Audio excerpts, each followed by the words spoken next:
Eixo eta ongi etorriak beste egun batez ur eta lur saio honetara gaurkoan lehenbiziko atalean Endarlazara joanen gara eta bertan Jose Mari Michelena berako arrantzaleekin solastuko gara, berak azalduko digu izokinaren denboraldia nola di joan eta pixka bat Bidasoa ibaiko Endarlazako zonalde hori presa kendu zutenetik nola geratu den eta ze balorazio egiten duen berak aipatuko digu.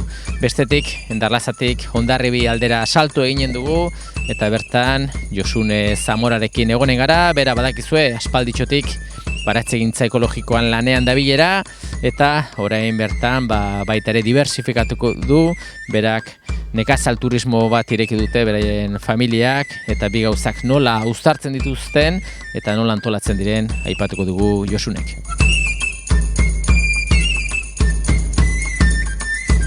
Saioaren hasieran esan bezala gaurkoan lehenbiziko atala Endarlazan grabatuko dugu, nirekin Jose Mari Michelena dut, eta bera badakizue, aspalditxotik arrantza munduan aditua, eta aritu ere azkarki ere, eta Jose Mari, ja badakigu guk, eta baita ere ikusentzure guztiak, izokinaren denboraldia, maiatzaren batean hasi zela, eta hasi bezain pronto, lehenbiziko izokina ateri zen, ez? Bai, Montoien atera zuen, Oiartzor bat leson bizidenak, bi tirada hemen ziren, izokiak 15 lehenotik ikusten zirenan, bueltak ibilki zirela, eta jarri zen ziren, eta hori joan zen, eta sorti zen, biharren tiran lotut atera zuen. Ja ekainan sartuak gaude, eta ezakit, hilabete hau nola joan den, haunitz arrantzatu da edo... Gaur zazpiarren ateri da. Nik uste, iaz eta urtean berdintxo dijo, izoki gora bera hor, igualtxo, bai. Gainera aipatzeko da, zazpigarrena, zuk zeronek ateria ez, suerte honek arri zugunat etortzeak, eta gaur goiz, ja, ateri duzu, eta, alde hortatik kontent, ateri duzu izokina, baina bestela ere nahiko triste edo haserre zaude ez pixka bat, jendeak ikusiko du irudietan ere, gure gibelkaldean, nola dagoen erreka orain, eta nola zen erreka, presak endo aurretik, ez? Gu etorri gara eta pixkot harritua geratu gara ere hau zer dugu, hemen jaurik ez da, eta guztiz itxura aldatua dago dena, ez? Bai, presak kendu zuten, hori zuten burutan kendu eta hobia izango zela, eta, eure egin zuten, euren lehi zutena, kendu zuten, eta hor goian leheno izugarrizko babeslekua zuten, eta bain gelditu da huri gabe. Dena harrik oskorra eta ur pixar bat. Gelditu diru putzu etxiki, hor tuneltan, kaian eta Montoian. Leheno hemendikan Montoia inon 1200 metrola putzua zen, ederra, eta bain hemen ikusten dugu 2 metro ur gutxillo dela, eta, lehen zuten babesleku hori ez dute. Erreka jarraituaz etorri gara gu ere autoan, eta, tarteka geldialdi batzuk egin ditugu, eta aski garbi ikusten zenez, leheno ura zuk azaldu diguzu, harrien mugarainoia ja iristen zena, nola behitxin den, metro pare bat gutxiago ez ura. Bai, hala da, ura hemen, Indarlazan eta Artxabal eta, tuneltan ere ikusten dugu metro pare bat, metro terdi, metro pare bat gutxio dela, bai.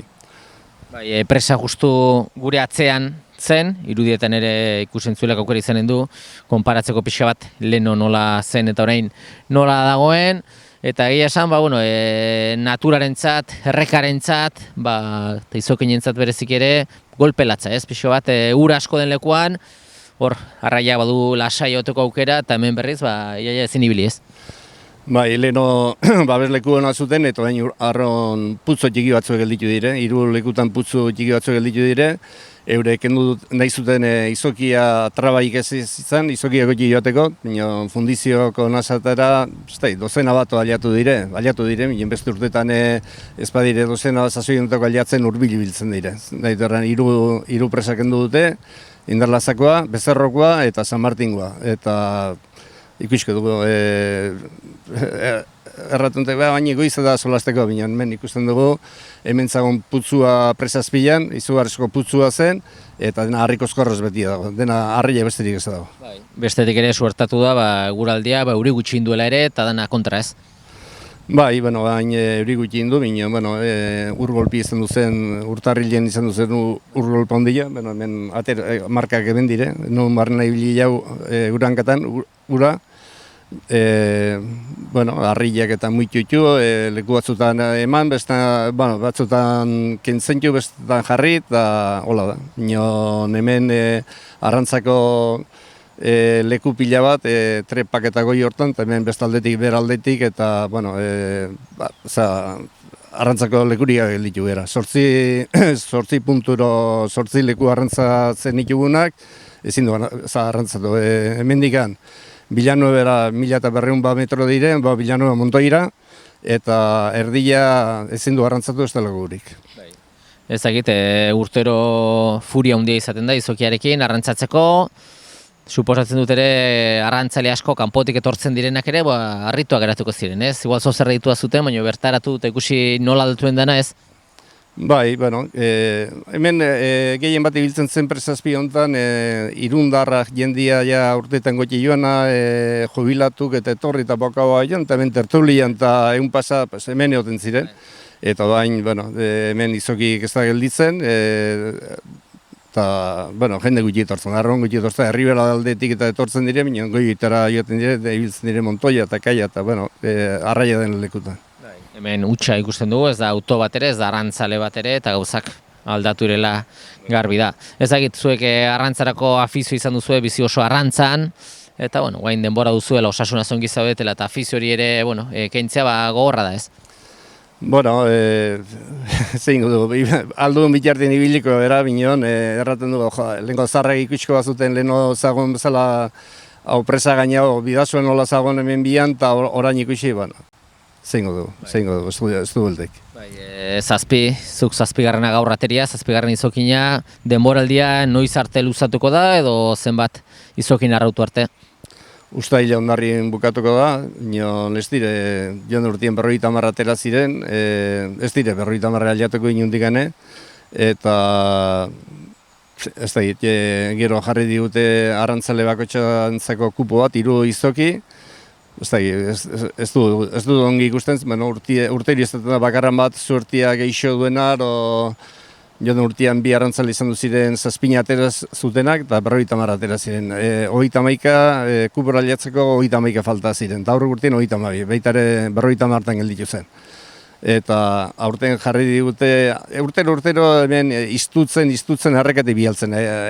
Betiko arrantzaliak errekatik kendu nahi dute eta nolapat ere bialtzen nahi dire. Eta aurten jarri digute 3 izoki eta zein du.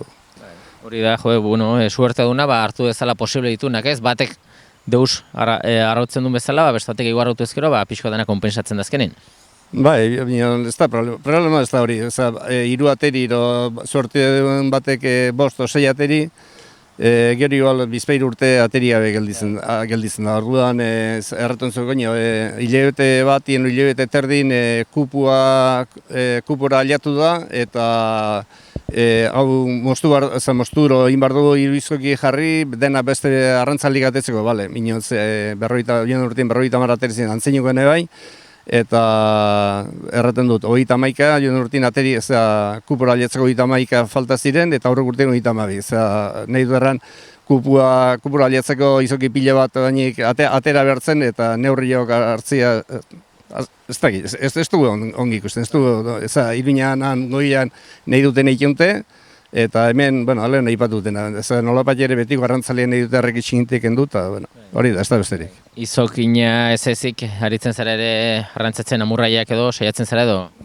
Lehen ibiltzen ginen, izokitan ibiltzen arrantzale guztiek, eta nik uste bain bakarrik ez dela amurritan ibiltzen, ez da amurririk, hemen ez da amurririk, eta joan bartuzu gotxi, eta goian dena koto eta borkeria dire, hemen ibiltzen kuadrilatik, amurritan ez da bakarrik ibiltzen, eta denbora bat indenak ibiltzen ginen. Bueno, Jose Mari, albiste txarrak edo realitate beltza, hori da azkenean lortu dutena, eta momentu egokia jendeak hausnarketa bat egin dezan ere, goitik agintzen dutenak ere ikusi gauza nola geratu diren, ze etorkizun nahi duten, eta zuen esku dagoena saiatu ongi egiten, eta ondo izan Jose Mari, eta eskerrik asko, adierazteagatik zein den egoera Endarlazakoa eta Bidasoa errekaren zonalde hontakoa. Eskerrik asko eta beste bat arte. Eskerrik asko zuri.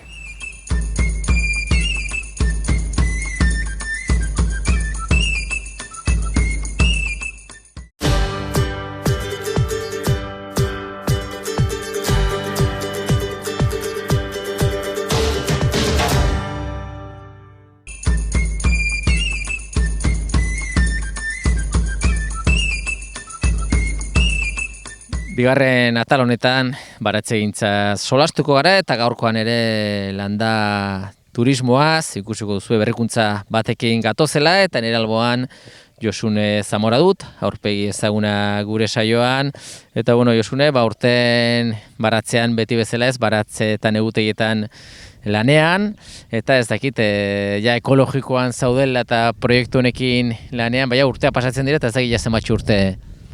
Nire lurra lantzen hasi nintzen 2004ean, beraz ja duela 12 urte. Bai. 12 urte hauetan gauzak ikasten joan zara, ez? Beti ikasten dugu zozer, eta zure kasuan, bazkenean, esperientziak, segun ze lantzen duzun, zer ere egiten duzun, nola egiten dizun, berak, irakasle oberena bera da, ez, natura bera da, eta joan zara ez gauzak desberdin ikusten eta gauz berriak landatzen, ez? Urtetik urtera beti ere gauzak desberdin egiten dira, gauza batzuk beti berdin, baina beste gauzak beti probak egiten eta ibiltzen gara, ez dugu beti berdin dena egiten. Ez egite, esaten aldugu bete-beten ja udako denboraldean ia gaudela, ez dakit negua nola joan den, pixka bat negutegia lantzen duzu ere, nola izan du da aurtengo negua? Negoia astuta daukat, baina orokorrean ondo, ez dutola zer deigarririk, aipatzeko. Eta orain jau da berri udako denboraldi honetan, eguraldia behar bada besteta, baino idorragoa, ez, sumatuko zuzuk ere, eta lana hemendikan aurrera uririk ez behiten, ureztatzen lan gehiago, ez? Hemen orain ja, hori udako landaketak egiten, eta gero, uda beroa etorriko dela esan dute, oso beroa, eta ureztatuko dugu, hala ere ez da berdina. Ez dakite zer erein edo ze landatu duzu? Landatuta dago tomateak, kalabazinak, kalabazak, asenorioak, asak, piperrak, lekak, potxak. Denetarik baduzu eta negutegian bereziki zer egiten duzu gehiago? Negutegia gehien bat erabiltzen dut hori tomatea egiteko eta beroa handia behar duten kultiboak egiteko, adibidez berenjena eta pepinoa, eta gero lekak ere pixka bat aurreratzeko ere bai. Gehien bat horientzat. Udan, gero neguan ja letxuak eta zelgak eta izateko. Beti ere ekologikoan egiten duzu lan eta ikusentzulek esanen dute, ekologikoan ze desberdintasun dago batipat, ez dakienari esango diogu, ekologikoan ekoiztea eta ekologikoa ez den moduan ekoiztea. Ekologikoa nola deigarriena agian da ez dela kimikorik erabiltzen. Erabiltzen diren lehen gaiak dira naturan aurkitzen ditugunak. Orduan horrela lortzen diren barazkiak guztiz garbiak dira, ez dute inungo pozoirik. Hasi zinenetik, dozena bat urtea aipatu duzu, eta urte guzti hauetan ekologikoan lanean, oen dela 12 urte ekoizpen ekologikoa esaten zelikan, baten batekola zeharka raro behiratuko zuen, gaur da momentua, gaur da eguna, non ekoizpen ekologikoa denek ezagutzen dugu, konsumitzailea geroz eta kontzientziatua do gaiarekin, eta ez konsumitzailea bakarrik baizik eta ekoizle bera ja, hortan buru belarri lanean danak ez. Duela 12 urte askok ez zuten igual aitu ere egin ekologikoa, eta gaur egun agian jende askok oraindik ez daki benetan zer den, ze gauzak hartzen ditugun kontutan, baina bintzaia jendeak entzuna dauka. Eta geroz eta kontsumitzaile gehiago dago, eta ekoizten sartzen diren jende berria ekoizpen modu hori hautatzen du. Orokorrean. Bai, ekologikoak badu beste kontsumitzaileentzat balore gehigarri bat, eta merkatuan gaur egunean, merkatu libre honetan, edozein baztertik edozein gauzek hartzen aldiguten honetan, topatzen alzara, urrututik ekarritako produktuak, edo hemen bezala etxe ondoko baratzetik ateretako produktuak, ez? Azkenean, jendeak baloratu bardo zer den, ez? Merkatuak danak denetarik eskaintzen digu, baina konsumitzaile bera da hautatzen alduena zer erosi. Zuen kasuan, badakizue ekoizpen kopuru bat egiten duzuela, konsumitzaile kopuru batentzat, eta helburua da bertako erostea, ez? Hori da, hemen ekoiztu eta hemen konsumitzea. Herri bertan baliaran edo herri bertan albada, hobeto. Zure kasuan nola antolatzen zara, baratze egintza gustatzen zaizu, gogorra da badakigu, berezik guain eguna luzatzen dulikan, eguna aprobetxatu behar da, baina, azkenean saldu behar da, ez da aski ekoizte, ez badu saltzen, ez dugu gauza hondirik egiten, ez? Nola antolatzen duzu salmenta, eta nola joan zara urte guzti hauetan aldatzen pixka bat gauza? Hasieran saltzen nuen nuen tokietan, ez? Eta, gero urtearen poderioz, ikusten duzu hemen etzeko meni, edo hemen denbora asko galtzen dut, eta, pixka bat hobeto zehazten joaten zara. Zure kasuan, badire konsumo talderen bateri saltzen diozu, merkatua bereziki baliatzen duzu, etxera jendea asko etortzen zaizu. Kontsumo taldea ez dut egiten, Orain saltzen dudana da azokan, eta baserrira ere geroz eta jende gehiago etortzen da. Bagian asteazkenetan lanean daudelako, eta ona deixente jende etortzen da. Gero beste bi jatetxetan ere tarteka saltzen dut. Eta Irungo denda batean. Hori ongi da ere, ez azkenean merkatuaren balore hori indartzea garrantzitsua da, ez? Lehen gure atautxamatxiek beti herrietan hola funtzionatzen zen, ez? Askotan baserriatzuenak, herritarrak, merkatura joan, eta bertako produktuak erosi. Sumatzen duzu indartzen ari dela, jendeak erosten duela merkatuan asterasorako behar duen barazkiak, barazki guztio denak. Merkatuan ikustu du bizi dagoela hemen Hondarribian bertan. Jendea hurbiltzen da, eta, polita da baita ekoizlea eta kontsumitzaileen arteko harremana hori, ez? Harreman zuzena hori. Eta salmenta zuzena ere, oso garrantzitsua da, tekina onak ateratzeko zure barazkiei. Hondarribian kasuan, astean behin izaten da edo bitan udan ere merkatua? Hondarribian azoka egiten da bitan, asteazkenetan eta larun batetan. Baina ni larun batetakoa bakarrik udan joaten naiz. Eta sumatuko duzu ere, uda partean, kanpotarra turismo asko mugitzen da Hondarribian ere, bereintzat esaten den bezala, lujo bat, ez? Bertako produktuak kanpotik etorri edozein baztertik eta bertako produktuak dastatzeko aukera izateko erosteko aukera sumatzen duzu ere, salmentak igo behar bada. Hola, hiri handietako jendeak askotan bertakoak, baina gehiago baloratzen dute. Bagianan ez dutelako inguruan edo, baina bertako produktu asko baloratzen dute eta bertan etxea dutenek erosten dute. Eta, baratze egintzan 12 urte, eta 12 urte hauetan, urte onak izan dire, urte zainonak eta behar bada urte txarren bat ere, badakigu baratzean aritzea ez dela matematika, gauza bada zer nahi duen egin, da gero zer ateratzen den, gauza faktore asko daude, eta, zuk aspalditxotik burutan zenuen pixko bat diversifikatzea deitzen dena, ez? Ez bakarrik dependentzia hori edo behar hori izatea baratzeko etekinez, aurrera ateratzeko, ez? Eta gure atzekaldean ikusten dugu aski etxea handia ederra eta polita, eta esan zuen, zergatik ganez, turismo rurala edo landa turismoa eginez. Hasiera batetik, jende bati baina gehiago entzun izan dut hori, baserria bideragarria izateko, dibertsifikatu behar dela. Alde batetik salmenta zuzena egitea, komeni dela dibertsifikatu eta gero baita ere produktua eraldatu.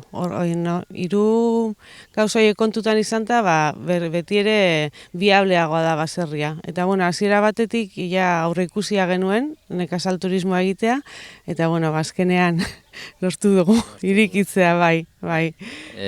Dena iristen da eta dena pasatzen da, eta orain da momentua, behar bada urrutik ikusten zen ura, esfortzu handiaren ondotik, gauzatu duzuena. Behar bada igual oberena izanen da, goratzen gara pixka bat, zuen baserrira, eta jarraitzen duguan elkarrezketarekin. Primeran. Venga, ba.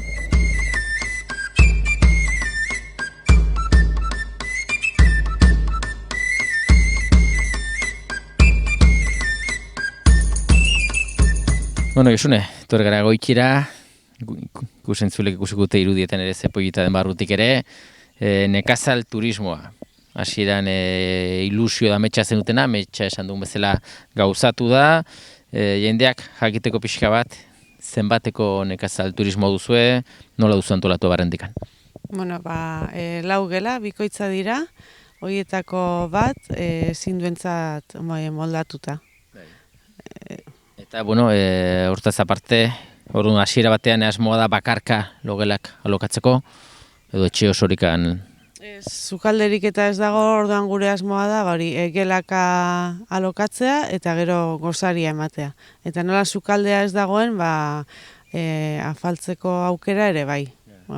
Etxean afaltzen duguna, menu simplea bai, bertan baratzan dauden gauzak, eta, arrantzaleak ekartzen dizkigun arraiak, eta nahi dugu baita ere pixkat baratzako filosofiarekin lotuta egotea, orduan bertako produktuak eskaini eta ekologikoa hobestea, ere bai. Lujoa da, terraza eder hortatik behitu baratzera, eta, imaginatu, afaldu behar duzula hortik hartu berria dela, bai. Ez nik ura nahi dut, nik letxua ura nahi dut. Bero biztak ere ikusten da terraza hundi horretatik, bizta zoragarriak, ez? Azkenean hemen zaudete, esaten dugu baserri baten zaudete, mendian zaudete, itsasoa bertan ikusten duzue, turismoa ere eskura, jendeak disfrutatzeko aukera polita, ez? Hemen inguru hontan aukera asko daude, bai. Hori mendian, itsasoa, Donostiara bertan dago, eta dena oso anitza. Nekazal turismoa, beti ere turistek baloratzen dutena da, bertako ohiturarekin, bertako bizimoduarekin eskure izatea, ez? Askotan gure ibili gara saio honetan, ikuiluak edo behiesneak dituzten baserriak, nekazal turismo direnak ere, behiak ikusi, baloratzen da, ez? Turistak nahi dute izan pixo bat parte bertako bizimoduaz, ez? Hemen lortuko duzu hori. Ikusiko dugu pixka batean nola sortzen den gauza egia esan oraindik ez dugola ezer pentsatu, baina ikusten joango gara. Izena, nekazal turismo guztiek izen bat behar dute, zuen kasuan izen du zuenak? Nola amaren proiektua izan zen, hasiera batetik berak Goiznabar izena jarri dio. Naiz eta baratzak Maienea izena izan, nekazal turismoa Goiznabar. Jendea joanen da ezagutzen, ez? Poliki hasieran, ezagutzera matea kostatzen da, baina askotan ere ahoz-aho eta behin jendeak ikusitan nun dagoen, etorriko da eta errepikatuko du. Ezagit nongo jendea suposatzen duzuen etorriko dela, pixka bat? Orain egon direnak izan dira Salamankako batzuk, eta gero beste kuadrilla handi bat Bartzelonakoak, eta hirugarren batzuk Tarragonakoak. Garbi dago, batipat, Euskal Herritik etortzen aldire dozein baztertik, badakigu azkenean Euskal Herri bertan urrutira joan gabe askileku puitak badirela, baina asko izaten alda kanpotikan, ez? Eta kanpotar hoiei ezagutzera mateko nola iruditzen zaizue?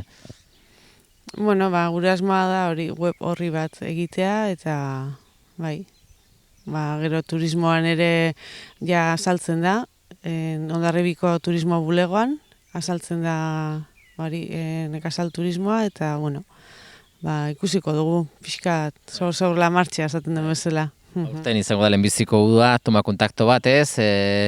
Jendeak, habitazioka logelaka izatekin alokatua, aukera du, ez? Egun batzuk geratu, sartzen dire beste batzuk, aldatzen joatea, ez? Hori da, bakoitzaren beharraren arabera. Gero ere, zuek afaria eskaintzeko, gosari eta afaria eskaintzeko modua bauzue, eta bazkaltzeko ere, edozein bazterretara joan dare mendikan, badaki ongi jaten dela, ez hori ziurtatu dute. Bai, hemen oso ondo jaten da.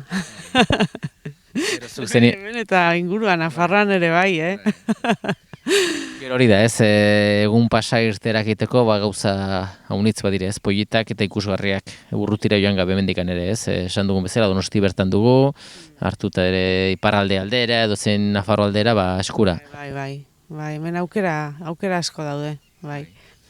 Orduan, bueno, zuen kasuan, suertatuko da behar bada, furi-furian daulikan baratzea, furi-furiaren goda ere nekazal turismoa, ez? Behar bada bilek hartzen dute piko altua, udaberri uda partean ere, ez? Bai, hori da. Baina, bueno, etxekoek eramango dugu dena. Ni orain arte bezala baratzakin jarraituko dut, eta amak gehiago arduratuko da nekazal turismoa. Eta gero anaia ere hor dago, eta ilobak denen artean egingo dugu. Bueno, beti ere aste santua hor dago, gabonetako porrak hor daude, eta dozein aste buru pollit pasatzeko ere urte osan zehar, bueno, aukera pollita lurko zu ere badu, neguak ere hemen goxoagoak izaten dire, ez? Eta lurko zu batekin, areta goxoago. Bai, hori da marabila. Telebistarik ez da behar, holako zu bat izan da. Bentsat ilusioa zenutena hementxe duzue martxan, eta bueno, bain jendeak ezagutu dezala, eta hasiko direz, poliki-poliki hau zabaltzen, eta jendea etortzen. Bai, hori espero dugu, horretarako egin dugu. Eta gero, bueno, etxerakoan askok, azarea barazkiz bete ere eramango dute bideena barrez. Bueno, eskinik ediet, bai, bertako barazkiak eraman nahi badute, beraien herritara eta etxetara, eskiniko dut aukera hori ere, bai. Zuk esan duzulen, gustatzen zaizula tratu personal hori, konsumitzaileekin, kasu honetan ere turistekin izanen duzu, eta bueno, aberasgarria da hori den, ez? Bakoitza bazter batekoa, ikusteko zuen bizimodua, eta bueno, gustura biltzen zara zu ere salsa horretan. Bai, hori kanpoko jendea etortzen da, eta hango historia kontatzea, eta ez dakit, hori aberasgarria da, bai. Gero ere askotan etortzen da jendea, behar bada bere herrien ere baratzea lantzen dutenak, eta ikusten dute, bueno, azkenean baratzea da bilena, baina ze desberdin lantzen den, ez? Pixo bat ze produktu desberdinak egiten diren, bakoitzaren lurraren arabera eta gehiago klimaren arabera, ez? Bai. Osongi, Josune, uzten zaitugu lanean, badakigu barazkiak eta eraman barra dituzula ere zenbait lekuetara, landatxea edo nekazal turismoa hemen ere prest dago, eta orain konsumitzaileak eta jendeak erantzun dezala, eta bueno, eskerrak eman, espero dugu denboraldi ona izatea. Eskerrik asko eta beste bat arte, Josune. Bai, eskerrik asko.